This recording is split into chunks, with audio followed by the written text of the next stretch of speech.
بسم اللہ الرحمن الرحیم۔ باب رؤیت الہلال۔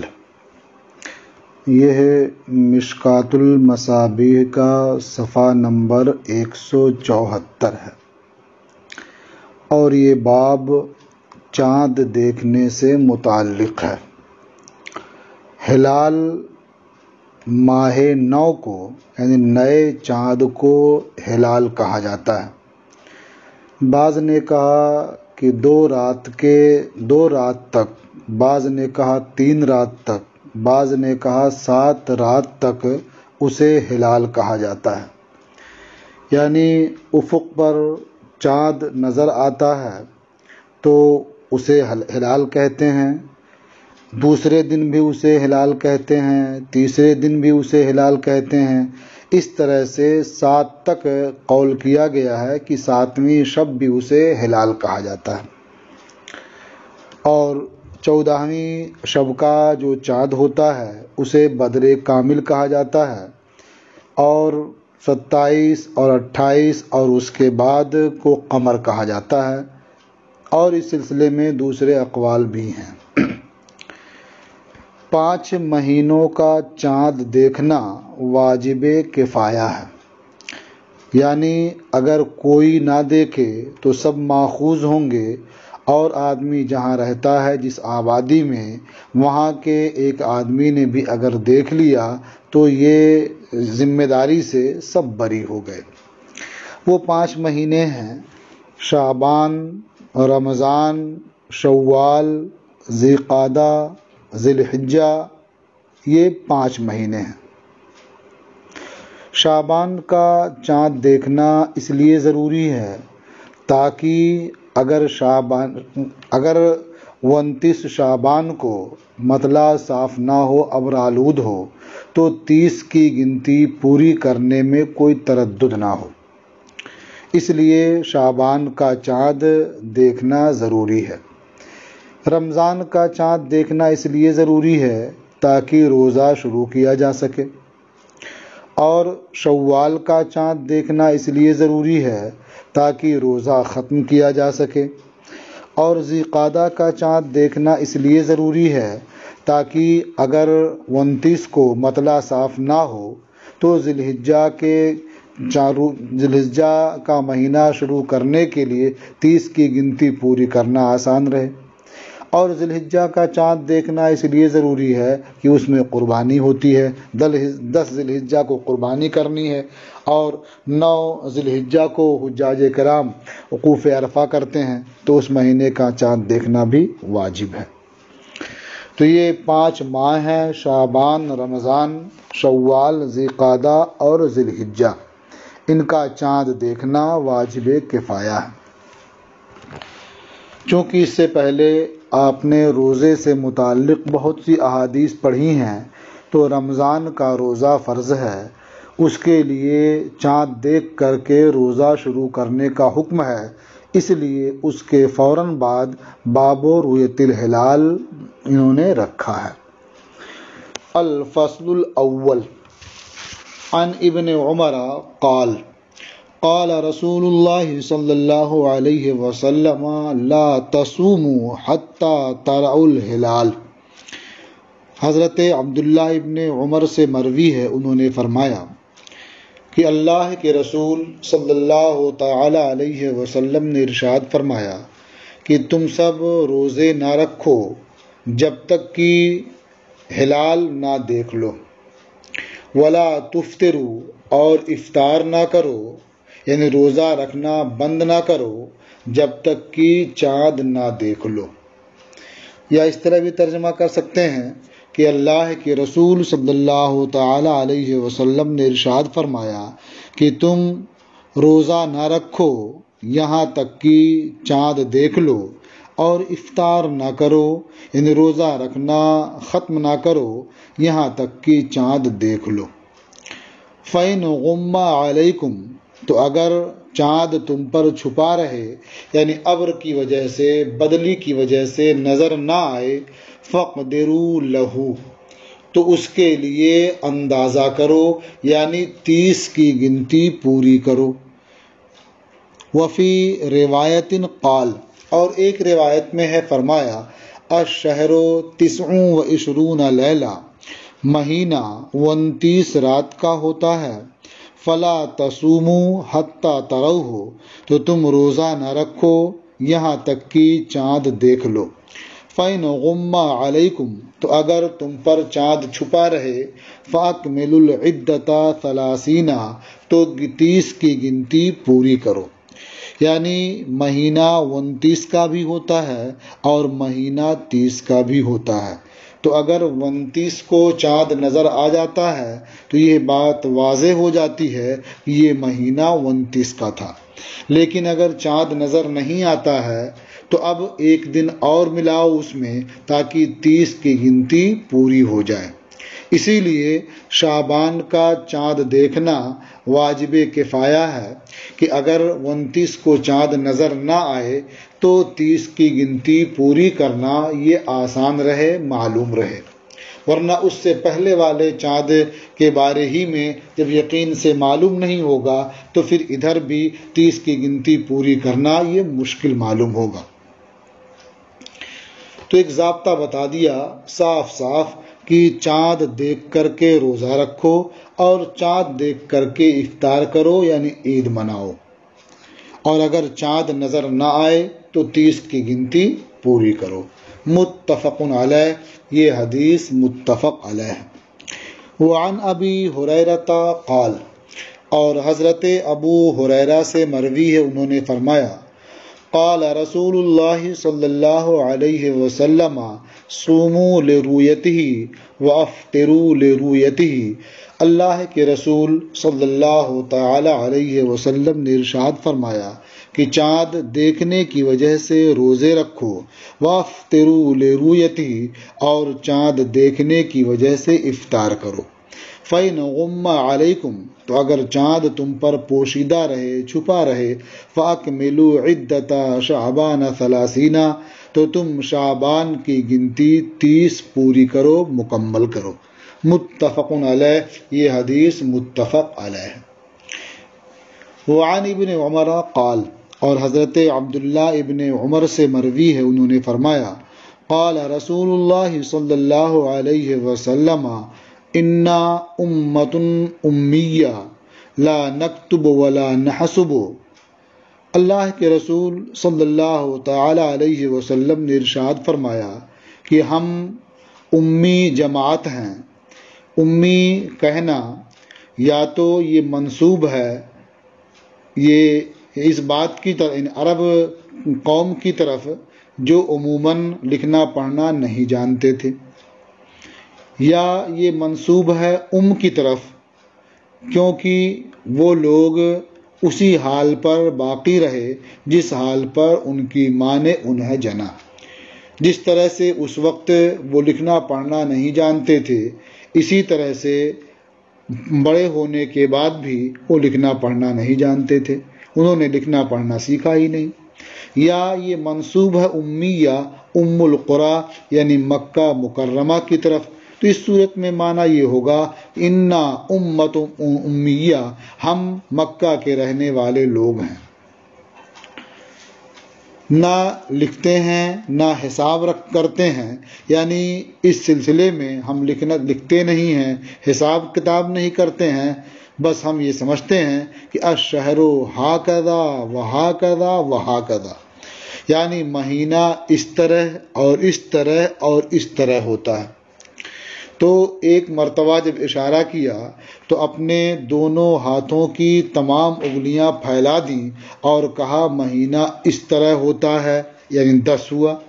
دوبارہ کہا کہ اور اس طرح سے، پھر 10 ہوا تو 20 ہو گئے، اور جب تیسری مرتبہ کہا وہاکذا اور اس طرح سے، تو اس میں ہے وعقد الابہام فی الثالثہ، تیسری دفعہ میں انگوٹھے کو بند کر لیا، تو گویا 9 انگلیاں کھلی رہیں، تو ایک مرتبہ کہا اس طرح یعنی 10، پھر کہا اس طرح یعنی 10، یہ 20 ہوئے، پھر اس طرح کہا انگلی موڑ لی تو یہ 9، یعنی مہینہ 29 کا ہوتا ہے۔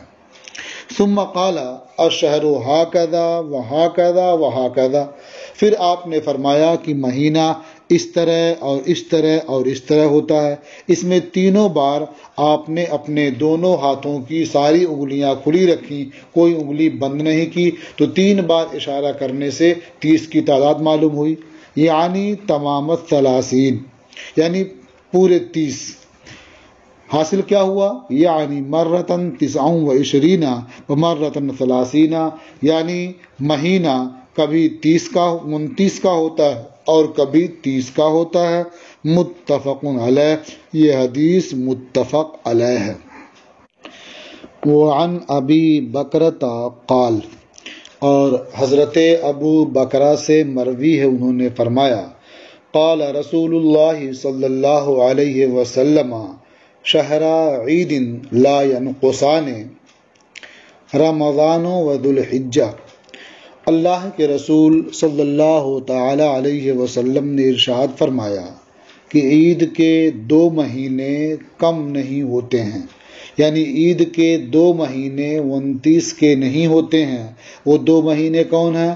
رمضان اور ذو الحجہ۔ تو یہ 2 مہینے کم نہیں ہوتے ہیں، 29 کے نہیں ہوتے ہیں۔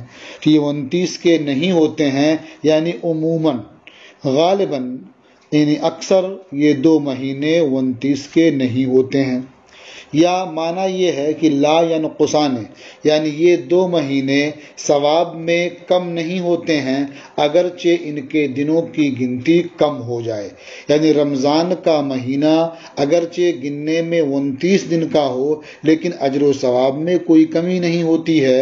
اسی طرح سے ذوالحجہ اگرچہ گنتی کے لحاظ سے 29 کا ہو لیکن جو اس میں اجر و ثواب ہے اور جو عبادتیں ہیں اس میں کوئی کمی نہیں ہوتی ہے۔ یا معنی یہ ہے کہ عید کے 2 مہینے 29 کے نہیں ہوتے ہیں، یعنی ایک سال میں ایک ساتھ دونوں مہینے 29 کے نہیں ہوتے ہیں۔ یا مراد کسی خاص سال کے بارے میں ہے جس کا نبی کریم صلی اللہ تعالی علیہ وسلم نے ارادہ فرمایا۔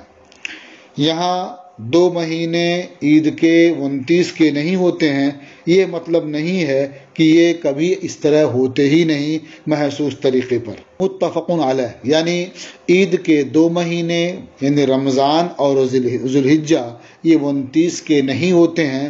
متفق علیہ، یہ حدیث متفق علیہ ہے۔ وعن ابی ہریرہ قال، اور حضرت ابو ہریرہ سے مروی ہے، انہوں نے فرمایا، قال رسول اللہ صلی اللہ علیہ وسلم لا يتقدمن احدكم رمضان بصوم یوم او یومین۔ اللہ کے رسول صلی اللہ تعالی علیہ وسلم نے ارشاد فرمایا کہ ہرگز تم میں سے کوئی رمضان سے 1 یا 2 دن پہلے روزہ نہ رکھے، الا ان یکون رجل کان یصوم صوما فلیصم ذلک اليوم، مگر یہ کہ کوئی مرد ایسا ہو جو کوئی روزہ رکھ رہا ہو تو وہ اس دن کا روزہ رکھ لے۔ اب رمضان سے 1 دن یا 2 دن پہلے روزہ رکھنے سے منع کیا گیا۔ اس کی علت یہ بیان کی گئی کہ آدمی کھائے گا پیے گا تو اسے قوت حاصل ہوگی اور اس طرح سے وہ رمضان کے لیے تیار ہوگا تاکہ جب رمضان کا مہینہ شروع ہو تو اس کے اندر بھرپور نشاط ہو اور چستی ہو، جسم میں طاقت اور قوت ہو، تاکہ رمضان کا روزہ جو فرض ہے اس کے ادا کرنے میں کوئی دشواری معلوم نہ ہو۔ اور یہ بھی کہا گیا کہ اس میں حکمت یہ ہے کہ اگر بندہ رمضان شروع ہونے سے پہلے 1 دن نفلی روزہ رکھتا ہے تو کوئی روزہ رکھتے ہوئے دیکھے گا تو اسے شبہ ہوگا کہ ہو سکتا ہے چاند ہو گیا ہو، اسی لیے اس نے روزہ رکھ لیا ہے۔ تو شبہ کی وجہ سے یعنی شک کا یہ باعث ہوگا، اس لیے روزہ رکھنے سے منع کیا گیا۔ یوں بھی یوم الشک کے بارے میں یعنی شعبان کی 30ویں تاریخ کے بارے میں فقہ نے یہ فرمایا کہ نفل خالص کی نیت سے اگر کوئی روزہ رکھتا ہے تو رکھ سکتا ہے، لیکن نفل کے سوا اور روزہ رکھا تو یہ مکروہ ہے۔ عوام کے لیے حکم یہ ہے کہ وہ چاشت کے وقت تک روزے سے رہیں اور کسی خاص روزے کی نیت نہ کریں، اگر چاند کا ثبوت ہو جائے تو پھر وہ رمضان کا روزہ شمار ہوگا، اور اگر چاند کا ثبوت نہیں ہوتا ہے تو پھر وہ اپنا کھائے پئیں اور فری ہو جائیں۔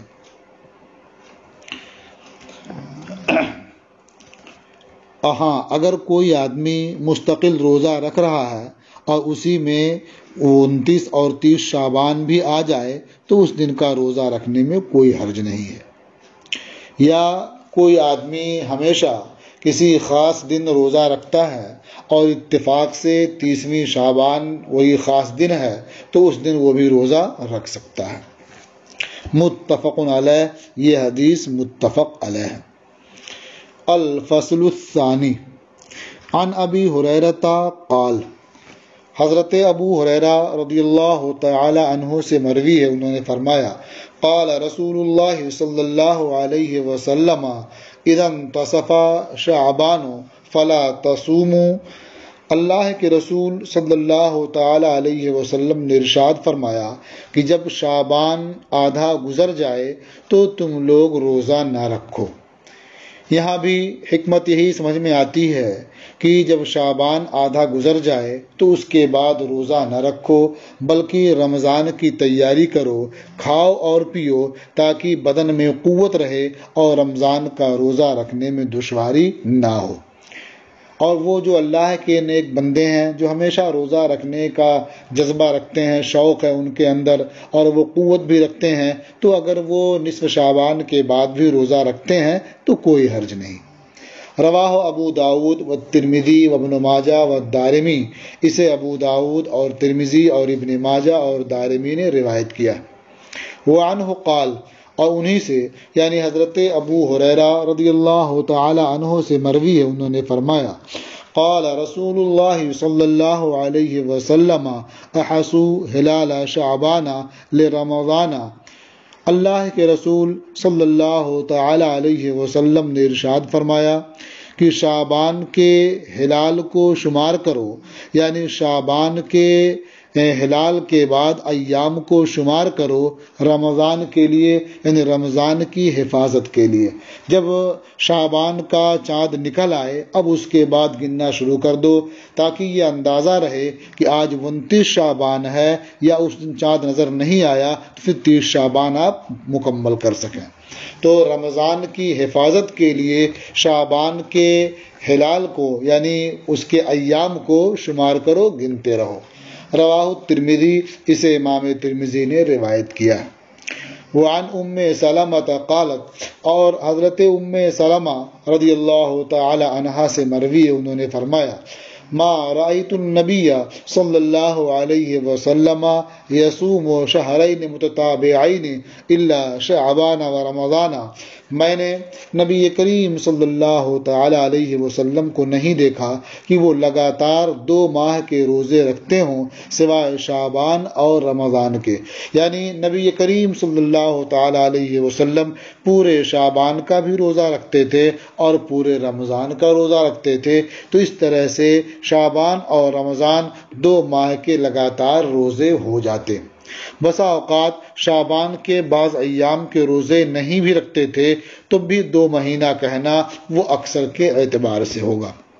رواہ ابو داود و ترمذی و نسائی و ابن ماجہ، اسے ابو داود اور ترمذی اور نسائی اور ابن ماجہ نے روایت کیا۔ وعن عمار ابن یاسر قال، اور حضرت عمار ابن یاسر سے مروی انہوں نے فرمایا من صام اليوم الذي يشك فيه فقد عصى ابا القاسم، جس نے اس دن روزہ رکھا جس میں رمضان ہونے کا شک ہوتا ہے تو اس نے یقیناً ابو القاسم صلی اللہ تعالی علیہ وسلم کی نافرمانی کی، یعنی یوم الشک کا روزہ رکھنا یہ ممنوع ہے، ناپسندیدہ ہے، اس لیے آدمی کو شک کے روز روزہ نہیں رکھنا چاہیے۔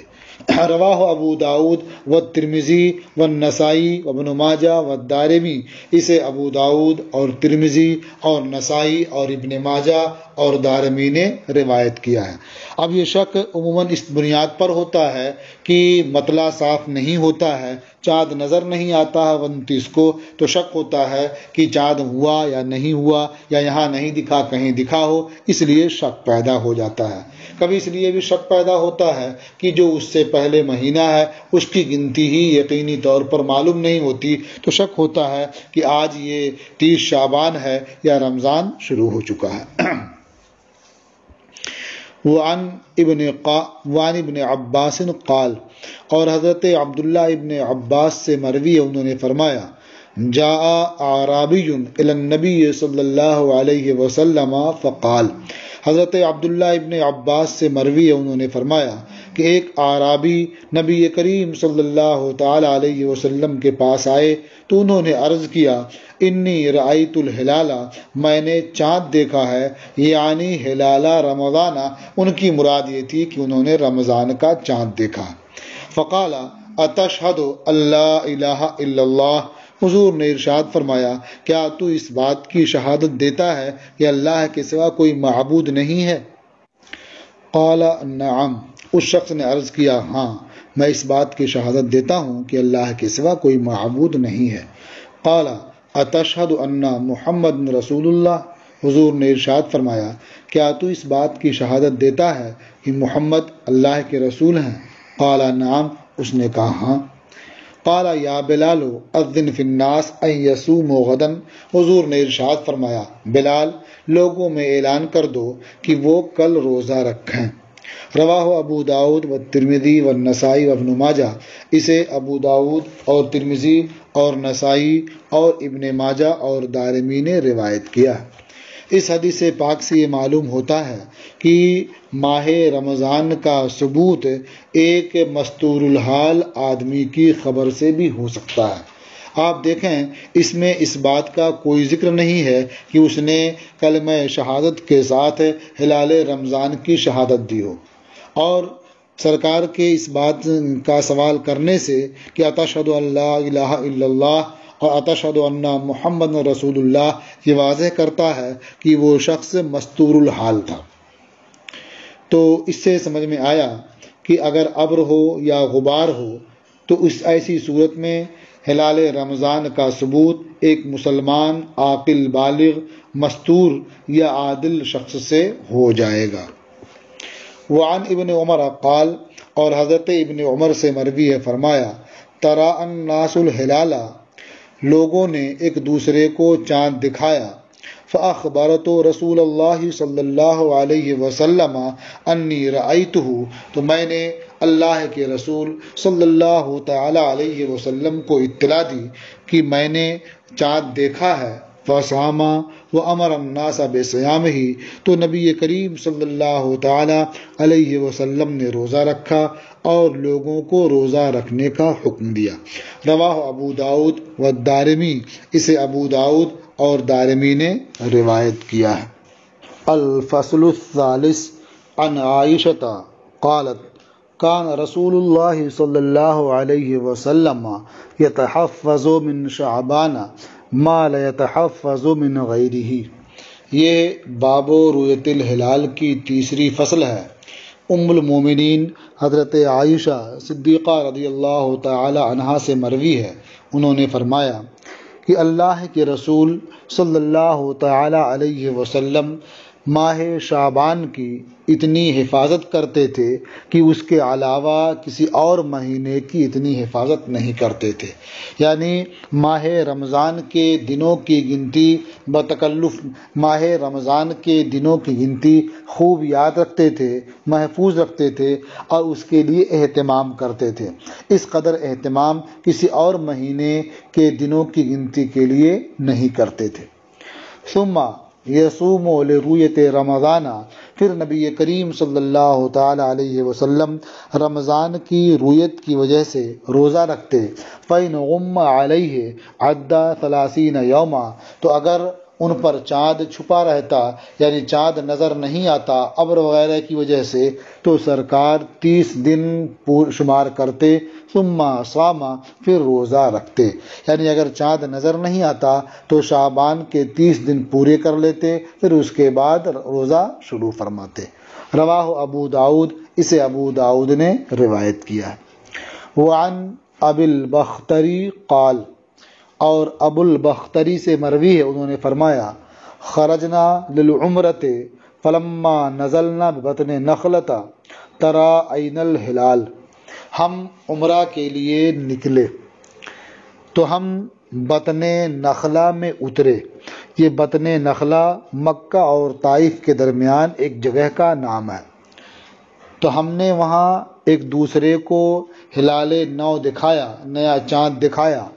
فقال بعض القوم ہوا ابن ثلاث، تو بعض لوگوں نے کہا کہ یہ تین شب کا چاند ہے۔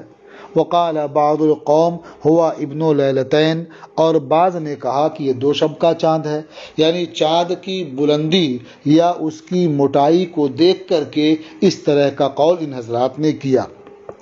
فرماتے ہیں فلقینا ابن عباس، ہم نے حضرت عبداللہ ابن عباس سے ملاقات کی۔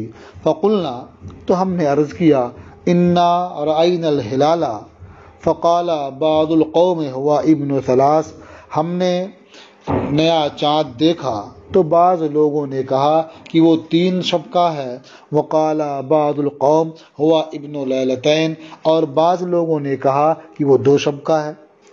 فقال ای لیلۃ رأیتموہ، تو حضرت عبداللہ ابن عباس نے فرمایا کس شب تم لوگوں نے اسے دیکھا؟ فقلنا لیلۃ کذا و کذا، یعنی ہم نے فلاں اور فلاں رات میں دیکھا، یعنی وہ رات وہ 30ویں تھی، ہم نے دیکھا۔ فقال ان رسول اللہ صلی اللہ علیہ وسلم مدہ للرؤیۃ فہو لیلۃ رأیتموہ، حضرت عبداللہ ابن عباس نے فرمایا کہ اللہ کے رسول صلی اللہ تعالی علیہ وسلم نے رمضان کی مدت قرار دیا دیکھنے کے سبب سے، تو وہ اسی رات کا ہے جس رات تم لوگوں نے اسے دیکھا۔ وفی روایت عنہ، اور انہی سی ایک روایت میں ہے قال احللنا رمضان، یعنی ابو البختری نے کہ ہم نے رمضان کا چاند دیکھا، وَنَحْنُ بِذَاتِ عِرْقٍ، اور اس وقت ہم ذات عرق میں تھے۔ یہ ذات عرق اہل عراق کی میقات کا نام ہے۔ فَأَرْسَلْنَا رَجُلًا إِلَى ابْنِ عَبَّاسٍ، تو ہم نے حضرت عبداللہ ابن عباس کی جانب ایک مرد کو بھیجا، یسألہ، کہ وہ ان سے پوچھے، سوال کرے۔ فقال ابن عباس، تو حضرت عبداللہ ابن عباس نے فرمایا قال رسول اللہ صلی اللہ علیہ وسلم ان اللہ تعالی قد امدہ لرؤیتہ، اللہ کے رسول صلی اللہ تعالی علیہ وسلم نے ارشاد فرمایا بے شک اللہ تبارک و تعالی نے اسے مدت قرار دیا ہے اس کے دیکھنے کی وجہ سے۔ فَإِنْ أُغْمِيَ عَلَيْكُمْ، تو اگر وہ تم پر پوشیدہ رہے، چھپا رہے، فَأَكْمِلُوا الْعِدَّةَ، تو تم گنتی پوری کرو، یعنی 30 کی گنتی پوری کر لو۔ تو اس سے یہ بات سمجھ میں آتی ہے کہ چاند کے موٹا ہونے یا چاند کے اوپر ہونے کا کوئی اعتبار نہیں ہے۔ چاند جس وقت نظر آئے، جس شب پہلی بار وہ نظر آئے، اسی شب کا وہ چاند مانا جائے گا۔ چاند کے موٹا ہونے سے یا اس کے اوپر ہونے سے یہ نہیں کہا جائے گا کہ یہ کل ہی نکل چکا ہے یا کل سے پہلے وہ نکل چکا ہے۔